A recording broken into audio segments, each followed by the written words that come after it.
y Hernando Morales Molina, que fueron los famosos Hernandos, que fueron muy importantes digamos, en Latinoamérica en el siglo XX.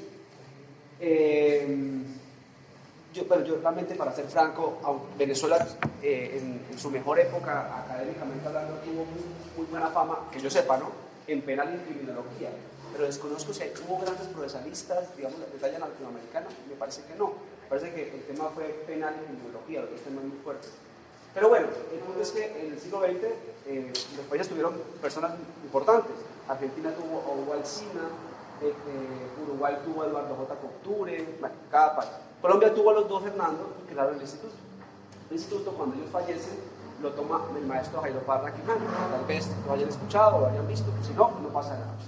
El tema es que el concurso organiza un concurso cada año, anualmente. Es un concurso que ya va como para la 14ª edición. Es un concurso que el año pasado y este fue virtual, producto de todo lo que estamos viviendo. El otro año va a ser en Cartagena, ¿sí? Normalmente lo que se hace es lo que se hace es que van cambiando de ciudad, y el otro año es en Cartagena, ¿no? Pero con una ventaja, que el otro año el concurso se va a desarrollar tanto virtual como de manera presencial. Lo ideal por supuesto sería que eventualmente la persona, al menos la persona, el ponente que lo representa a ustedes, pudiese viajar a Cartagena. Pero obviamente yo entiendo pues que hay un tema de recursos y por el tema del cambio se sale muy costoso. Pero yo creo, doctor Fabio, por eso no lo he hablado con el doctor Fabio, yo creo que sí existe la posibilidad enorme que puedan ustedes participar en el concurso, si no pueden ir presencialmente, de forma virtual. El concurso, digamos, lo más importante es que reúne a universidades de toda Iberoamérica, no solamente colombianas. O sea, de Latinoamérica está Argentina, siempre va a Uruguay, siempre va a México, España siempre va, Chile siempre va. Y yo creo que vaya a Venezuela en realidad, y eso que nosotros, el doctor Rodrigo Rivera pues tiene un contacto muy fuerte con el instituto, pero de Venezuela creo que no ha ido en los últimos años ningún grupo, ni a universidades del centro. Y yo creo, y da la casualidad que yo ahorita tengo el cargo de coordinador de semilleros de Norte de Santander. Yo de alguna manera podría hablar para que ustedes pudiesen participar. El concurso consiste en una investigación que este año va a ser sobre derechos humanos y proceso, un tema muy abierto. Ustedes presentan una investigación escrita de máximo 30 páginas como tope, y va a haber el grupo de máximo de 10, y va a haber un orador. El orador es la persona que sustenta la investigación en 10 minutos. Y ese orador es propiamente el que concursa, el que gana o pierde el concurso. El premio, el año pasado estaba una especialización en Colombia, en la universidad que ustedes quieran. Pueden elegir la más costosa o la más barata, pueden elegir la Universidad de los Andes, que puede costar, que calculo yo, unos 18 o 20 millones de pesos una especialización, o una universidad digamos, de menos costo, pero muy buenas, por ejemplo, no sé, de bajos costos, pero muy buena la Universidad Nacional de Colombia, que es una universidad pública, pero el nivel es altísimo. Ya ustedes a su gusto. O el correspondiente dinero para estudiar en el extranjero. Ya se hacen las conversiones. Además de eso, en primer lugar, los muchachos que acompañen la investigación tienen el cupo para el otro año. Digamos, gratuito no, que se lo ganaron. El congreso tiene un valor relativamente alto. Y ahí viene donde yo puedo hablar, eventualmente. Si el grupo se arma, doctor Fabio, y hay interés, usted puede ser la voz que me dice que sí, que hay un grupo cohesionado, con una buena investigación, yo me puedo comprometer con Ulises Canosa, que es el presidente actual del instituto, para que nos dé, ojalá gratuito, que se puede, el año pasado dieron algunas becas, o eventualmente un precio bastante bajo. Porque para concursar hay que inscribirse al congreso. Yo quisiera realmente que ustedes participaran, ¿no? Yo me podría comprometer, yo les envío inicialmente toda la información, y eventualmente hacemos videoconferencias, digamos, para yo ir explicándole poco a poco la metodología del concurso, un poco para que ustedes no lleguen como nuevos, ¿no? Como a ir a probar, no, la idea es que vayan con la ilusión de ganar. Cúcuta es una ciudad pequeña, seguramente ustedes saben, es una ciudad relativamente pequeña y relativamente pobre realmente. Digamos, nosotros siempre decimos, los Santanderes, la ciudad rica es Bucaramanga, que es donde hay industria y donde hay realmente progreso. Cúcuta es una ciudad relativamente, digamos que ha ido poco a poco, pero de menor nivel de Bucaramanga y mucho menos que las otras universidades. Nosotros, Cúcuta ganó el año 2007, sí, con Diego Yáñez, que hace 2 años estuvo de pronto. ¿Alguien más estuvo hace 2 años cuando yo vine? ¿O todos son nuevos? No, nadie estuvo por ahí, por excepción suya. Bueno, Diego Yáñez en esa ocasión vino, él fue el que ganó. Y a partir que hay un síndrome que se llama, creo, tiene un nombre muy feo, un nombre horrible, pero no, es el nombre con el que, ustedes saben que los científicos colocan nombres difíciles y luego hay lo que llaman científicos de divulgación, que se inventan nombres fáciles para que uno recuerde los fenómenos. Se llama el nombre fácil es el síndrome del perro callejero. La idea es que de alguna manera los seres humanos, cuando se nos meten complejos, creemos que no somos capaces. Y ya lo queremos tanto que hacemos todo para no ser capaces. Y tendemos a confirmar que no somos capaces, ¿no? Creo que las ciudades fronterizas, las ciudades pequeñas, siempre han tenido el síndrome del perro callejero respecto a las grandes ciudades. En Cúcuta, el profesor Diego Yáñez logró romper ese síndrome. En el 2007 él ganó, y luego de él, varios profesores, o varios estudiantes para ese momento, entre esos yo, fuimos, y nos fue bastante bien. El concurso no es perfecto. Yo participé en el 2012 y quedé segundo. Se equivocan ahí siempre en lo del podio, pero en términos generales es un gran concurso, es una muy bonita experiencia. Y insisto, hay que aprovechar la oportunidad que se puede hacer de forma virtual, ¿no? Entonces, bueno, les dejo esa inquietud, como solemos decir en Cúcuta, y sí, cuenten con él. Me gustaría verlos allá en el concurso. ¿Alguna duda sobre el concurso? ¿Alguna inquietud? ¿No? Bueno, entonces empecemos la clase, si se quiere, y empecemos por preguntas. De lo que dije, ¿alguna pregunta? ¿Alguna inquietud?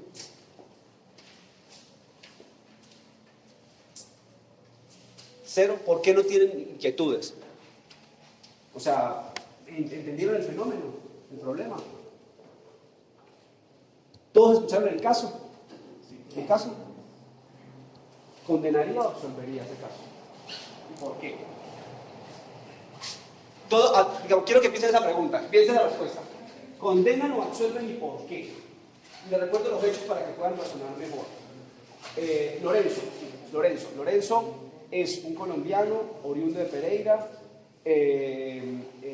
residente español, estaba en un vehículo en las calles de Madrid, lo detienen, está muy nervioso, le piden un chequeo superficial del carro y de él dice sí, por supuesto sigan, y le encuentran 700.000 euros en la guantera. Señor, ¿esa plata de dónde es? Guarda silencio. No digo nada, no sé. 2 semanas después, a Gabriela, su suegra, en el Barajas, el aeropuerto que va para Colombia, con destino final a Pereira, pasajes comprados a Pereira, se le encuentra en una maleta en un doble faz la suma de 600.000 euros, 1.300.000 entre los dos. No los capturan, le incautan el dinero, ellos se organizan y se vienen para Cúcuta, nunca piden el dinero. Se le abre proceso en España como personas ausentes, que todos los países tienen esas figuras para poder juzgar cuando la persona no está, cuando se esconde el sistema de justicia.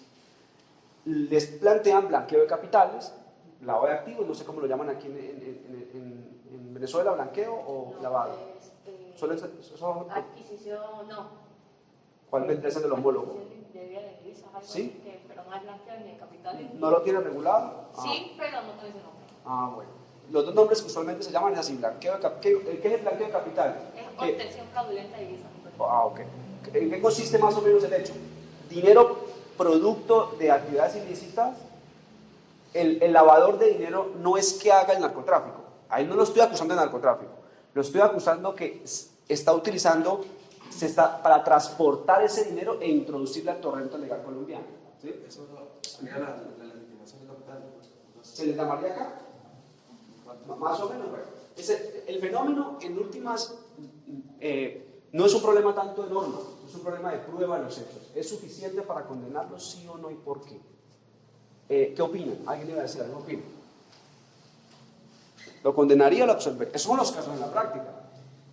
Yo sinceramente lo absolvería, porque ¿Por qué? sabemos que Colombia es un país productor de cocaína, marihuana, absolutamente todo.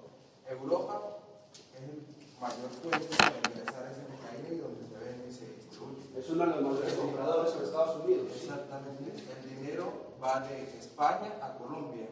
Como llegó el producto, regresan las ganancias. Correcto. Pero no tenemos las pruebas para saber qué es el dinero de narcotráfico. Simplemente sí, suponemos. Permítame jugar en contra, ¿no? Yo digo, bueno, pero yo no necesito prueba de que ellos hicieron narcotráfico. Porque no los estoy acusando de narcotraficantes de ellos, sino de lavadores de dinero de narcotráfico. Y tenemos el antecedente. Yo sé que el hecho grande, pero permítame tenemos el antecedente. Tenemos el hecho, usted mismo cuenta una historia coherente. Lleva el producto, le pagan el dinero y ahora lo traen para pagar como ganancia. No dieron explicación alguna. No hay ninguna justificación en el torrente. La pregunta es, ¿qué más prueba quieren? Vamos a mirar. Doctor, te voy a decir algo. ¿Habría alguna diferencia en el delito de qué origen el capital ilegal o ilícito? Por ejemplo, a lo mejor es que el tipo, no sé, apostaba en peleas de perros, que en España es ilegal. Sí. ¿Habría alguna diferencia con que fuera de narcotráfico, de corrupción o como estoy planteando, de peleas de perros, por ejemplo? Buena. Esa pregunta tiene que ver con esto. Principio de congruencia penal. El principio de congruencia es básicamente acusación versus sentencia. ¿Sí? La pregunta es, el juez, ¿qué tanto se debe limitar a la acusación? La acusación va a tener siempre tres elementos que la hace particular. Va a decir una persona, va a decir unos hechos, una historia, y va a decir un cargo jurídico, un delito, ¿no? Lo que me pregunta, ¿me recuerda su nombre, por favor? Edwin. Lo que me pregunta Edwin es, bueno, está claro que la acusación tiene como cargo jurídico y como hecho la idea de que aquí viene esto del narcotráfico. ¿Qué pasa si yo especulo y digo que ese dinero no viene del narcotráfico, sino viene, por ejemplo, de pelea de perros o otra que da mucho dinero, la venta de minería, de material precioso, de joyas, que ilegalmente se extraen de Colombia y se venden en el extranjero? Oro, esmeraldas, también es un negocio lucrativo, según lo que uno puede estudiar sobre el tema. Entonces la pregunta es si para efectos de condenar o absolver las dos posibilidades, un juzgador podría salirse del narcotráfico y eventualmente condenarlo, siendo que el delito base es algo diferente al narcotráfico. La respuesta usualmente es que no, que el principio de congruencia en materia penal limita al juzgador sobre los hechos jurídicamente relevantes que planteó el acusador, el instructor. Usted lo puede llamar Ministerio Público, en Colombia le llamamos Fiscalía. En consecuencia, si el juez especula que es otro comportamiento ilícito, por la idea de la limitación a los hechos jurídicamente relevantes, no podría condenar, tendría que absolver. Pero esa pregunta que usted me hace no tiene, digamos, me lleva a otro tema, que es la congruencia. Aclarado el tema, ¿qué opino? Entonces, bueno, Absuelve. ¿Por qué? me parecería muy difícil que fuera por una actividad, o sea, la obtención del dinero viniera una actividad no ilegal, pero no necesariamente tendría que ser por narcotráfico. Bueno, y si me tengo que ceñir a eso, absuelvo. Listo. Doctor. En principio quería preguntar, ¿la acusación es porque se señala que es de narcotráfico o simplemente se señala que tenía uno 700.000 y el otro 600.000 euros? Bien. ¿Es la sola tenencia o se le añade lo narcotráfico? Bien, buena pregunta. Eso dependerá mucho de cómo esté regulado el tipo penal, ¿sí? Pero, le digo, los que yo he visto, que son varios países, porque he estudiado el tema a nivel internacional, todos tienen lo que se llama delito fuente o delito base. Es decir, pocos países tienen el delito cargar mucha plata. Si yo en mi maletín puedo tener los 100.000 euros. Cargar la plata en sí misma no puede ser delictual. La plata es un dinero ilícito. La verdad que de ahí no se puede. Lo que es delictual es si ese dinero proviene de un delito fuente o base. Conclusión, el delito consiste en que el dinero provenga del narcotráfico según la acusación. ¿Listo? Pero la pregunta es, o sea, al momento que a ellos lo detienen, supongamos la acusación, si se les acusa de tener dinero proveniente del narcotráfico o solamente se señala que tiene una cantidad no justificada, ¿no?, de dinero. No, se le señala el antecedente de una otra manera. O sea, no solamente se le encontró el dinero. Bien. Porque si se le encontró el dinero, ¿cuál es el punto al que quiero llegar? Si solamente se les encontró el dinero, se podría sospechar desde enriquecimiento ilícito hasta otras cuestiones. Entonces sería primera cuestión de que la persona compruebe de dónde tiene ese dinero, como cuando llega alguien a un aeropuerto extranjero y tiene una suma de dinero que no declaró y le dicen, ok, bueno, declárenla si quieren conservar el dinero. Entonces ahí es donde podría comprobarla, decir, no, es que yo hice tal cuestión, o que en caso contrario no tengan como comprobarle y se podría la tenencia de ese dinero ilícita. Y se podría, creo yo, proseguir a investigar entonces de dónde vino ese dinero ya de manera inquisitiva, o sea, ya arrastrar si viene de una fuente ilegal. Va. Una cosa, su pregunta me obliga a tocar un tema, pero una idea que quiero que tengan presente. Cuando el juez va a fallar, en Medellín lo dicen así, usted no le puede colocar una quinta pata al gato. O sea, usted no puede decir lo que se debió haber hecho, pero cuando usted va a fallar, ya se hizo todo. Mal o bien, se hizo. O sea, no que investigar de forma inquisitiva, no se puede. Falle, pues, absuelva o condene. ¿Listo? En el caso, lo que hay dentro del caso es lo que yo les comenté. No hay más ni hay menos.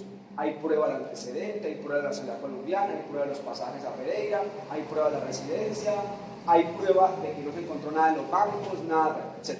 Pero una cosa que quiero explicar. En derecho, esto que voy a explicar es de teoría general del derecho. Eso tal vez suene básico, pero si lo recuerdo, creo que es oro. Es bueno diferenciar entre tres cosas. Una cosa es un enunciado fáctico, otra cosa es un enunciado probatorio, y otra cosa es un enunciado normativo. Por supuesto, el derecho no es más que lenguaje, ¿no? El derecho son palabras, pero las palabras las utilizamos para diferentes cosas. Un enunciado fáctico es propiamente lo que denominamos hechos individuales. O hipótesis, es cuando contamos una historia, ¿no? Cualquier historia que uno quiera contar, para que sea. El enunciado probatorio ya no es simplemente el hecho, sino es el problema de la prueba de los hechos. Le decimos, bueno, ya entiendo cuál es la historia, pero ¿será que hay prueba suficiente para dar por probada la historia? Se dan cuenta que el problema es diferente, ¿no? En el caso que les estoy comentando, los hechos según la acusación es que esa plata es de origen del narcotráfico. Así quedó la acusación. No, un fiscal no podría acusar por la mera tenencia, porque en España la mera tenencia de dinero no es delito como en Colombia y seguramente probablemente tampoco aquí en... Aquí sí, es delito cargar dinero. Hasta $1000 sin justificar. No, Pero una cosa es que le tengo el número de dinero y otra cosa es que sea delito. Otra es que es diferente, porque la ley de corrupción está. El caso que usted plantea no es legitimación de capital, porque para que sea legitimación de capital en nuestra legislación, tú tienes que tener como una fachada en la cual tú estás tratando de legitimar esos capitales que tienes. Sí. Aquí eso es obtención fraudulenta de divisas, que no debería ser obtención fraudulenta de divisas, sino obtención fraudulenta de capital, que también pudieran ser por IVA. Sí. Entonces, el Estado no sabe de dónde tú estás sacando ese dinero. O sea, aquí, así sean $100, si el Estado no sabe de dónde está sacando $100, pueden ir preso por obtención fraudulenta de divisas. Hay un caso de unos muchachos que minan criptoactivos y nosotros no tenemos una legislación como tal para los criptoactivos. Y yo creo que tenemos una superintendencia de criptomonedas y acciones. Pero los activos que ellos están minando no. Entonces ellos están detenidos todavía y el delito que le imputaron fue obtención fraudulenta de divisas. Y eran $100. Delitos informáticos y todo eso. No, fue solamente obtención fraudulenta de divisas y asociación para delinquir, porque eran muchos muchachos. Aunque también creo que eso fue... Eso fue conocido por allá, 4 muchachos que detuvieron por eso. Y eran como $100. Lo que quiero resaltar es que, bueno, entiendo el tema. Cuando un fiscal cuenta una historia, va a depender de qué cargo jurídico planteo. Claro, si yo tengo un delito, un tipo penal en la ley que me especifica que solamente por el hecho de portar divisas sin justificar estoy cometiendo un delito, pues obviamente como fiscal yo voy a apuntar la objetividad.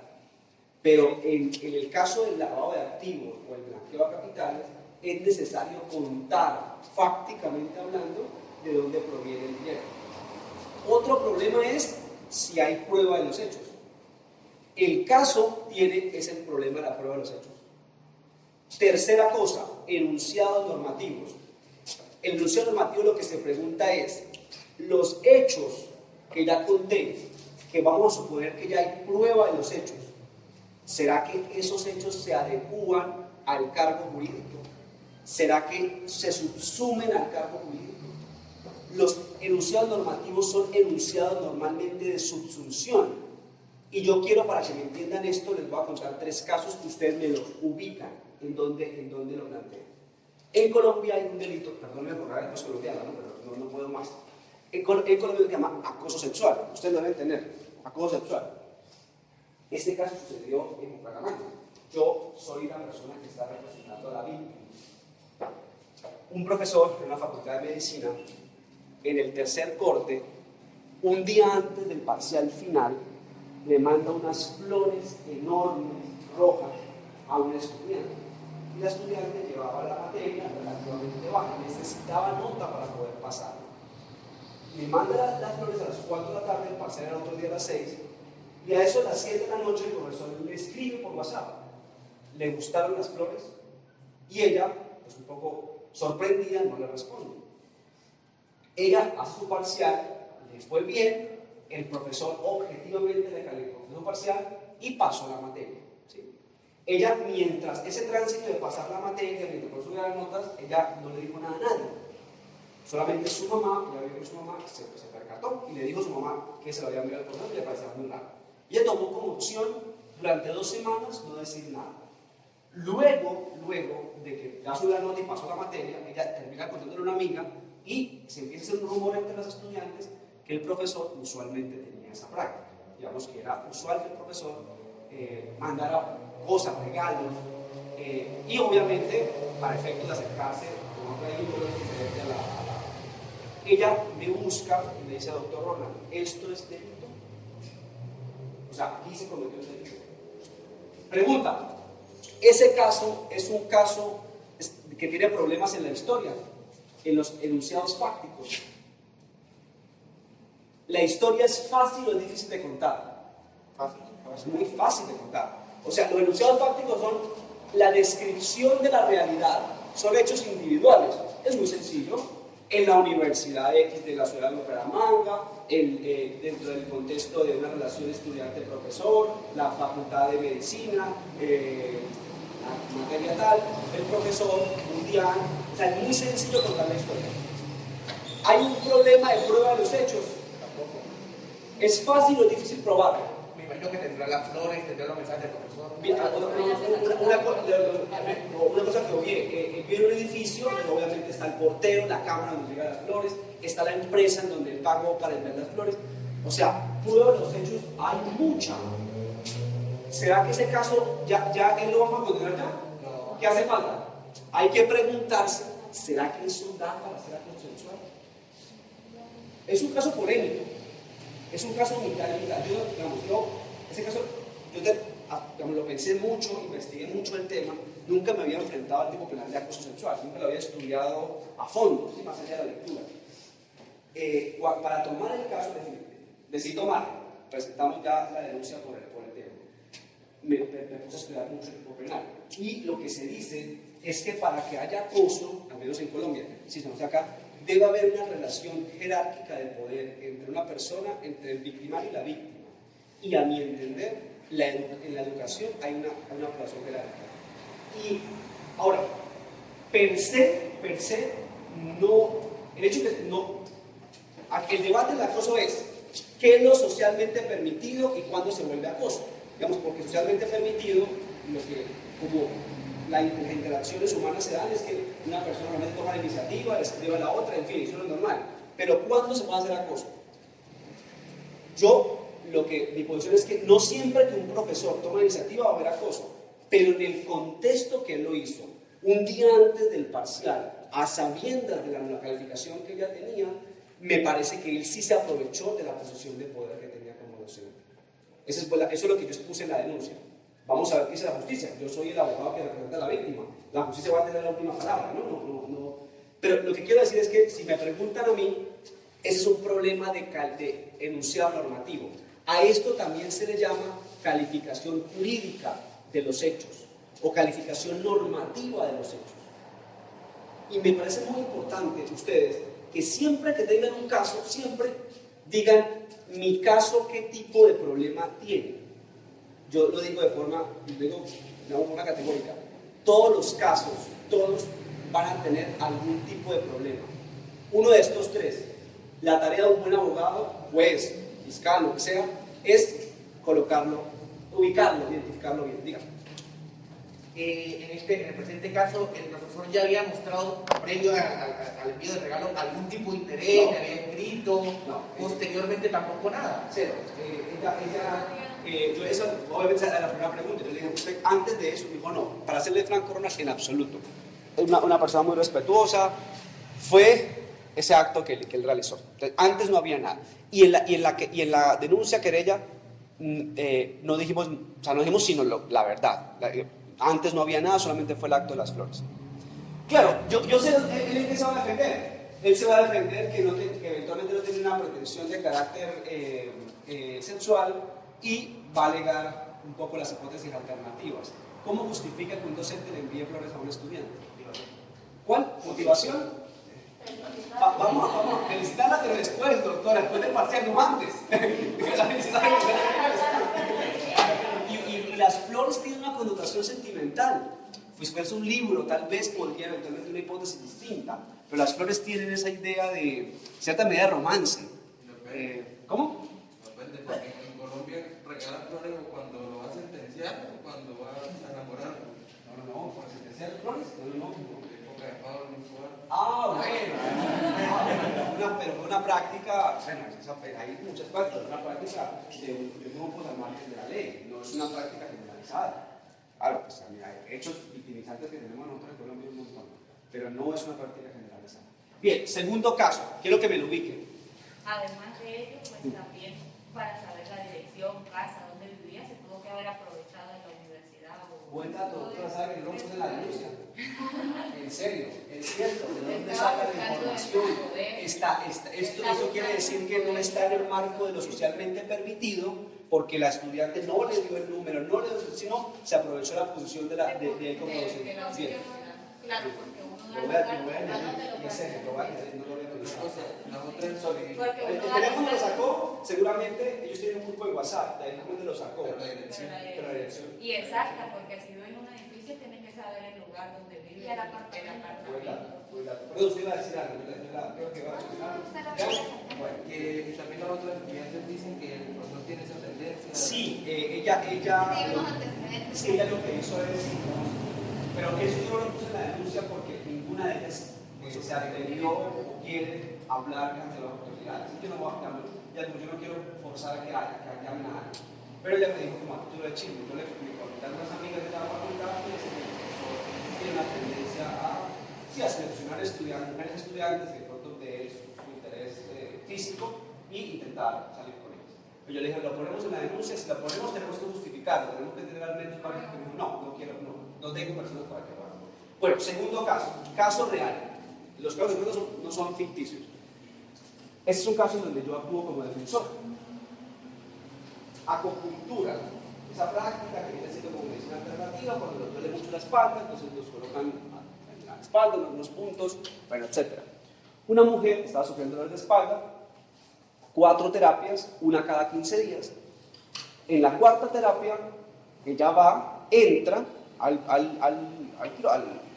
consultorio del médico, sale, y cuando sale como a las 4 de la tarde, y al día siguiente va y lo denuncia ella cuenta un acceso carnal violento, que el médico le pide, que ese día particularmente le dijo, como es la última terapia, por favor quite toda la ropa, coloque, siempre lo mismo, una camilla, le colocaba una especie de, no sé cómo se llama eso, una cosa para colocar la cara para relajarse, pero esta vez, insisto, desnuda, con una bata por supuesto, pero entonces él iba abriendo la bata, me hizo el tratamiento y en un momento cuando me descuidé me introdujo inicialmente sus dedos y luego su miembro viril.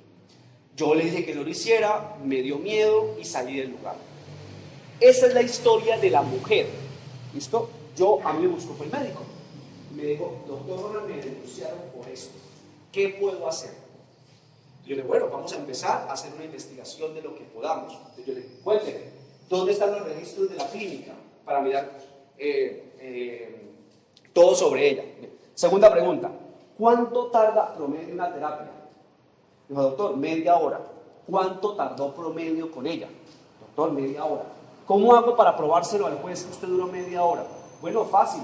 Cuando ella, las cámaras, sí, pero en esa zona no estaban las cámaras. Cuando una persona va, tiene que pagar. Entonces, cuando pagó, él debe estar el sistema de pago, el registro. Y cuando sale, esas personas tienen que eventualmente ahí, como dejar un registro adicional. Listo. Sí, duró 5 minutos más, 35 minutos. Y ahí vienen las cámaras, claro, la cámara es lo primero. La cámara es un pasillo, como el de ustedes de la universidad, y la cámara sí registró cuando ella entra al consultorio y cuando sale.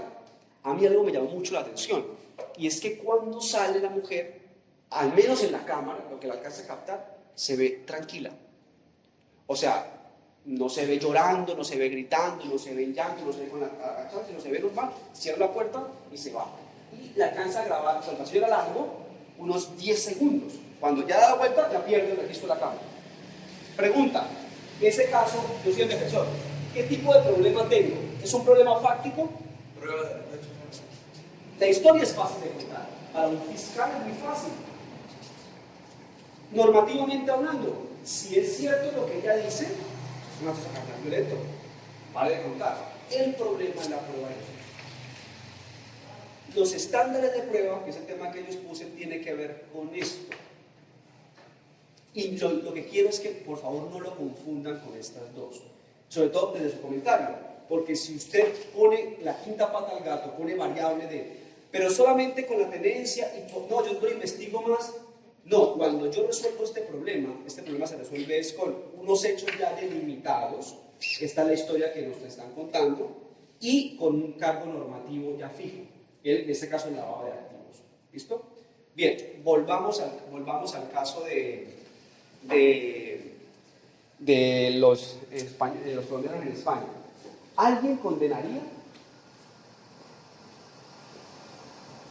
¿Nadie condena? Bueno, les cuento la historia. Las dos primeras instancias condenaron y el Tribunal Supremo Español absolvió con firma de Perfecto Andrés Ibáñez, el traductor de Luigi Ferrajoli. 5 dijeron que había que absolver y 4 salvaron voto para condenar. O sea, el caso no fue fácil, hubo toda una división a nivel de la justicia española. Hasta ahí vamos.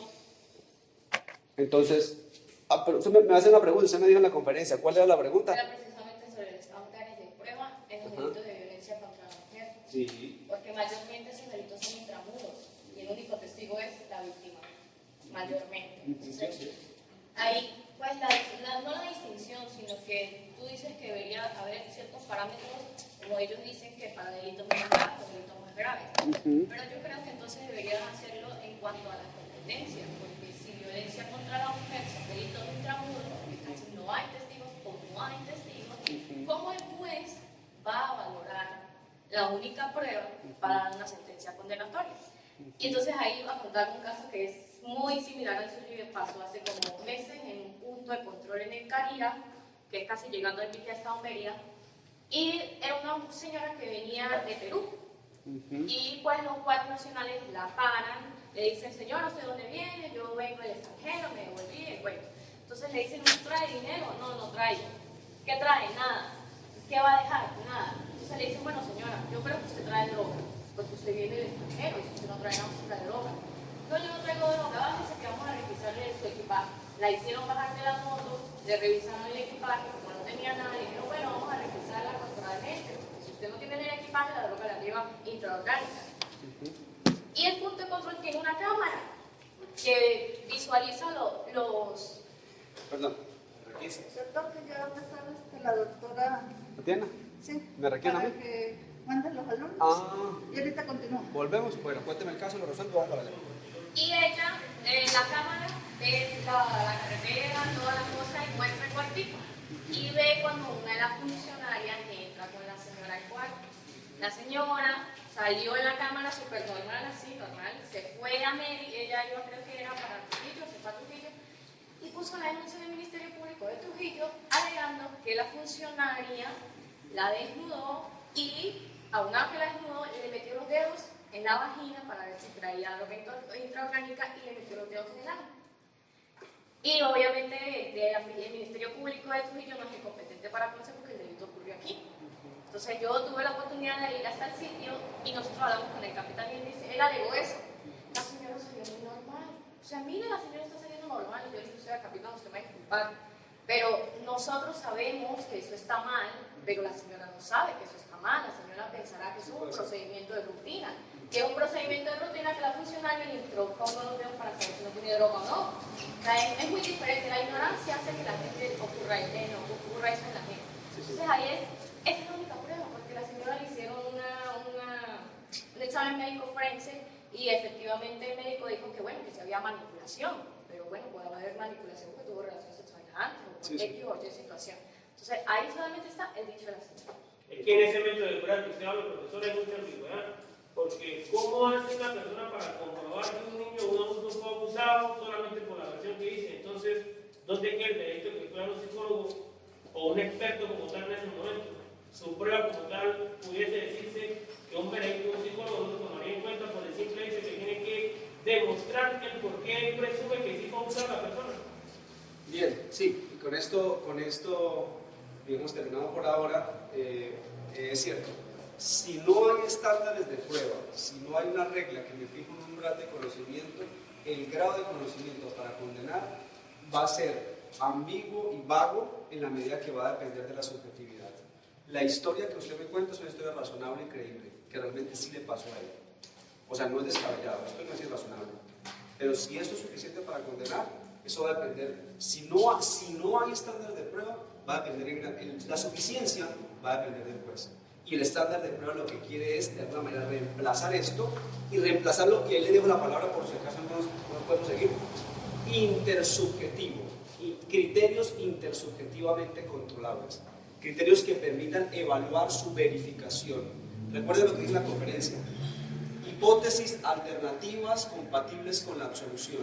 Ese es un criterio intersubjetivo, no es subjetivo. No se le pregunta, ¿usted cree? Se le pregunta, ¿qué hipótesis alternativa hay para absolver? Si no hay ninguna para absolver, se condena. Si solamente hay una plausible, se tiene que absolver. Claro, un estándar altísimo, que es el más alto posible. En materia ya de género, lo que se está pidiendo es bajar un tanto el estándar de prueba. Y si se baja ese estándar, hay otros criterios, que es el criterio de la hipótesis más probable que la otra. Nos vemos en un rato si es posible, de lo contrario, pues sobre todo insisto, esto es una clase corta, más ideas más que todo, pero sobre todo me interesa el tema del inquietud. Los que tengan la inquietud, les dejo mi correo personal, ronaldzanabria1@gmail, y si gustan, digamos, en tema de redes sociales, hay una red social que yo estoy revisando constantemente, que es Twitter. Es por ahí ustedes pueden comunicar conmigo por un mensaje interno. Las demás no las reviso constantemente, así que por eso no las contesto. Bueno, nos vemos ahorita, vamos para la sala. Perdón, ¿usted iba a decir algo? Vaguedad, ambigüedad y vaguedad, no. Vaguedad.